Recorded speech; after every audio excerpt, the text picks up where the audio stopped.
அனைவருக்கும் வணக்கம். தேர்தல் நெருக்க நெருக்க பக்கு பக்குன்னு இருக்கு. வேட்பாளர்களுக்கு தான் பக்கு பக்குன்னு இருக்குன்னு பார்த்தா நமக்கு அதை விட அதிகமா இருக்கு.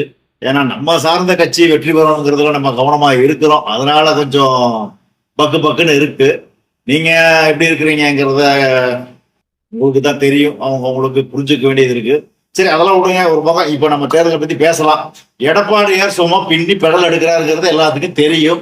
அதுக்கு போட்டியா ஸ்டாலினுமா உதயநிதி அவருடைய தங்கச்சி கனிமொழி எல்லாருமே பதிலுக்கு அவங்க பேசினாங்க. இப்போ கொஞ்சம் ட்ராக் மாறி இருக்குது. நாடாளுமன்றத்தை நோக்கி ட்ராக் மாறி இருக்குது. அதாவது மக்கள் தொகை அடிப்படையில உறுப்பினர்கள் தேர்வு செய்யற மாதிரி அந்த சட்டத்தை கொண்டு வராங்க இல்லைங்களா? அந்த வகையில ட்ராக் கொஞ்சம் மாறி இருக்கு. ஸ்டாலின் தனித்து வீடியோ போடுறாரு. அது அவருக்கு ஒரு சாதகமான ஒரு செயலா பிஜேபியை அடிக்கணும் அப்படிங்கிற வகையில செய்யறாரு. தமிழ்நாட்டுக்கு பாத்தீங்கன்னா அப்படி இப்போ ஒரு 80 சீட்டு வரும்னு நினைக்கிறேன். மொத்தமா 800 சில்லற சீட்டு வருது. உத்தரப்பிரதேசத்துக்கு அப்ப சேர்ந்து போகும். ஏன்னா அது பெரிய மாநிலங்களா. ஆரம்பத்திலேயே அது 80 சீட் இருந்த இடம் தான். இப்போ அது சேர்ந்து போகும். மக்கள் தொகை அடிப்படையில் பாத்தீங்கன்னா அது அடிப்படையில் பிரியும் போது நமக்கே தமிழ்நாட்டுக்கே 80 சீட்டு கிடைக்கும் அப்படின்னா, இப்போ உத்தரப்பிரதேசத்துல டபுள் மடங்கா 220 200 சீட்டுக்கு மேல எம்பி சீட் கிடைக்கும். ஏன்னா எப்பவுமே வட மாநிலம் தான் ஆட்சி அமைக்க தேர்ந்தெடுத்திருக்குது. தமிழகம் ஒன்றும் கிடையாது. மெல்ல மெல்ல பெங்களூரு அப்படியே ஆந்திராவும் வந்திருக்குது. அதெல்லாம் கொஞ்சம் மாற்றம் ஏற்படலாம்னு நினைக்கிறேன். தமிழ்நாட்டுக்குள்ள பிஜேபி இப்போதைக்கு கால் ஊன முடியாதுன்னு நம்ம சொன்னாலுமே இப்ப வலுவா இருக்கிறது அதிமுக. அதனுடைய பின்னணியில் அவங்க வர்றாங்க. அதனுடைய கூட்டணியில் அவங்க வரும்போது கண்டிப்பா இப்ப சட்டமன்றத்திலேயே அதிக எண்ணிக்கையில் அவங்க வருவாங்கிறது தான் தோணுது. நான் என்ன சொல்ல வரேன் அப்படின்னு பாத்தீங்கன்னா, நீங்க ஓட்டு போறத முதல்ல தவறாம செய்யுங்க. ஒண்ணு. ரெண்டாவது, இந்த மண்ணுக்கு யார் தேவை, நம்ம ஆள தகுதியானவங்க யாரு அப்படிங்கிறத முதல்ல பார்க்கணும். இப்போதைக்கு கண்டிப்பா திமுக வேண்டாங்கிறதுல நீங்க உறுதியா இருப்பீங்கன்னு நான் நம்புறேன். ஏன்னா திமுக கண்டிப்பா ஆகாது. அது மன்னராட்சி மாதிரி ஆயிடுச்சு.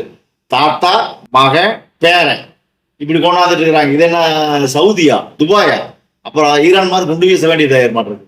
அந்த அளவுக்கு பரம்பரை இளவரசர் பட்டத்து இளவரசர் இப்பவே ரெடி. யாரு? உதயநிதி ஸ்டாலின். அப்புறம் இன்பா வந்துருவாரு. இன்பா அப்படி இன்பமே அப்படின்னு வந்துருவாரு. இதெல்லாம் கொடுமை. அதெல்லாம் வர விடாதீங்க. அந்த அளவுக்கு முட்டாள் இல்லை. தாவேகா என்னங்க சொல்றது, நான் போன வீடியோலயே சொல்லிட்டேன். அது வரப்போறது இல்லை. இருந்தாலும் சொல்றேன், அந்த மாதிரி ஒரு பைத்தியத்தை நம்ம கொண்டாட முடியாது. விஜய் மாதிரி ஒரு சைக்கோவை நீங்க பார்க்கவே முடியாது. உண்மையிலேயே மிக மோசமான ஒரு மட்ட ரகமான சைக்கோ. எங்காவது வேட்பாளர் பக்கத்துல நிறுத்தி வச்சுக்கிட்டு பிரச்சாரத்துக்கு பார்த்துருக்கீங்களா? எந்த வேட்பாளரையாவது பார்த்துருக்கீங்களா? விஜய் முதல்ல சொல்லுங்க. கண்டினியூஸா ஒரு 4-5 வேட்பாளர் பெயர் சொல்லுங்க. தெரியாது. ஒரு மண்ணாங்கட்டியும் கிடையாது. தற்கூரியிலே மானங்கட்ட தற்கூரி. விஜய்ங்கிறதெல்லாம் ரொம்ப மட்ட ரகமான ஆளு. படிச்ச பசங்க அவங்களோட இருக்கிறான்னு சொன்னா அவனெல்லாம் படிச்சது இந்த நாட்டுக்கே தண்டம் பிடிச்ச பூட. அதனால விஜய் தாவேகா விட்டுருங்க. இருக்கிறது யாருன்னு பாருங்க. ஏடிஎம்கே இருக்கு, நாம் தமிழர் இருக்கு.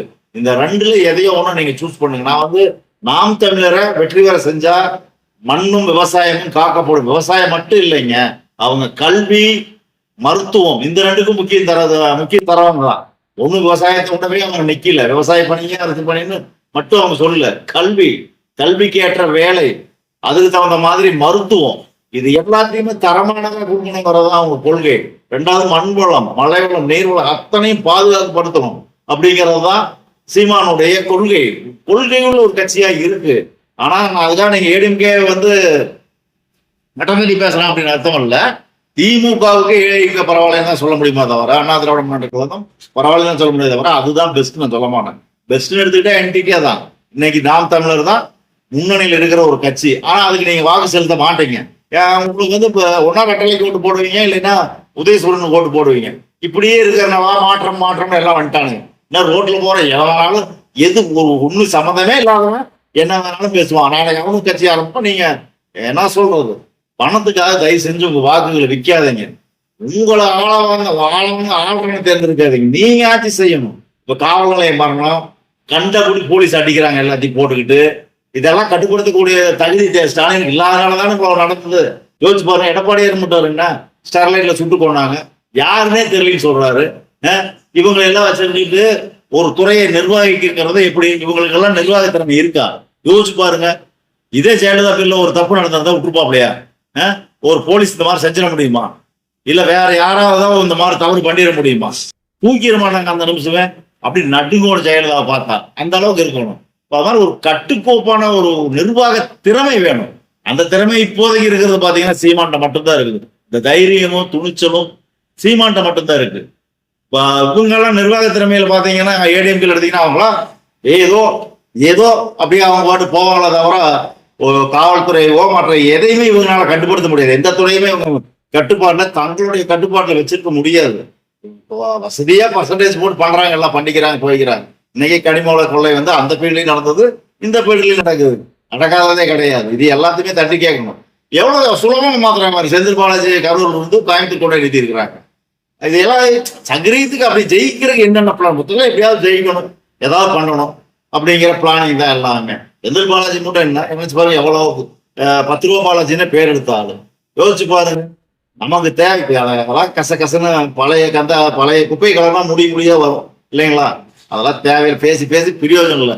இனிமேலாவது நம்ம திருந்தி நம்ம நாட்டை நம்ம ஆளணும், நம்ம நாட்டை நம்ம தான் ஆளணும், நம்ம கட்டுப்பாட்டுல தான் எல்லாம் இருக்கணும் அப்படின்னு நீங்க நினைச்சீங்கன்னா நாம் தமிழருக்கு ஒரு வாய்ப்பு கொடுத்து அவங்களை வெற்றி பெற செய்யுங்க. மீண்டும் அடுத்த ஒரு காணொலியில் நான் சந்திக்கிறேன். நன்றி, வணக்கம்.